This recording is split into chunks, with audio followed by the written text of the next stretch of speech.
എടി എടി ഇതേ നിന്റെ വീട്ടിൽ നിന്നേ പപ്പയും മമ്മിയും അളിയനും പിള്ളേരൊക്കെ ഉണ്ട്. അവർക്ക് കഴിക്കാൻ എന്തെങ്കിലും ഉണ്ടോ അവിടെ? ചേട്ടായുടെ വീട്ടിൽ നിന്ന് ആരെങ്കിലും വന്നു കഴിഞ്ഞാൽ അത് ഉണ്ടാക്കുക ഇത് ഉണ്ടാക്കുന്ന പറഞ്ഞാൽ എനിക്ക് പണി തരും. ഇന്ന് ചേട്ടായിക്ക് നല്ലൊരു പണി കൊടുത്തിട്ടേ കാര്യമുള്ളൂ. അതെ, നമുക്ക് കുറച്ച് മട്ടൻ ബിരിയാണി മേടിച്ചാലോ? മട്ടൻ ബിരിയാണി മേടിച്ചാൽ കഷ്ണം കുറവായിരിക്കില്ലേ? അതിന്റെ കൂടെ വല്ല ചിക്കൻ 65ഓ അതുപോലെ ബീഫോ അങ്ങനെ എന്തെങ്കിലും മേടിക്കണോ? ദൈവമേ, പണി ചോദിച്ചു മേടിക്കുകയാണല്ലോ. ചിക്കൻ 65 മേടിക്കാം, പിന്നെ കുറച്ച് ബീഫും മേടിക്കാം, പിന്നീടല്ലോ കുറച്ച് മീൻ പൊള്ളിച്ചതും മേടിച്ചാലോ? ഈ പിള്ളേര് ഇതൊക്കെ കഴിക്കൂടി?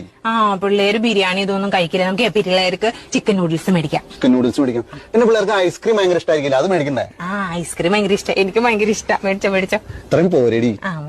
അളിയാ കേട്ടില്ലേ? ഈ പറഞ്ഞതൊക്കെ വരുമ്പോ മേടിച്ചോണ്ട് വരട്ടോ. ഏതളിയൻ? നിന്റെ ആങ്ങള, അതായത് എന്റെ അളിയൻ. അവൻ വീട്ടിൽ നിന്ന് ഇറങ്ങാൻ നേരത്ത് പറഞ്ഞു, അളിയൻ കടയിലൊന്നും പോയി ബുദ്ധിമുട്ടണ്ട, എന്നാ വേണ്ടെന്ന് വെച്ചാൽ ഞാൻ മേടിച്ചോണ്ട് വരാമെന്ന് പറഞ്ഞു. ഞാൻ ആയിക്കോട്ടെ എന്നും പറഞ്ഞു. ഇനി എന്തെങ്കിലും വേണോ? വേണമെങ്കിൽ ഇപ്പൊ വിളിച്ചു പറയാം.